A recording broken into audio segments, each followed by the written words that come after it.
মকর। আগেই বলেছি মকর রাশি হচ্ছে শনির ঘর। এখানে সে সবচেয়ে শক্তিশালী, সবচেয়ে ডিমান্ডিং।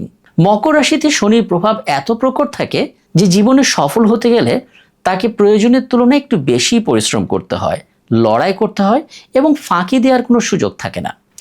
কুম্ভ রাশি হচ্ছে শনির আরেকটি ঘর। বলতে পারেন শনি হচ্ছে কুম্ভ রাশির লর্ড।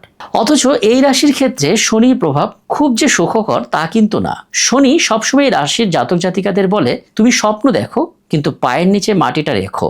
অর্থাৎ এই রাশির জাতক জাতিকারা খুব বড় কিছু করার স্বপ্ন দেখলে শনি মাঝখানে এসে বাধা হয়ে দাঁড়াতে পারে।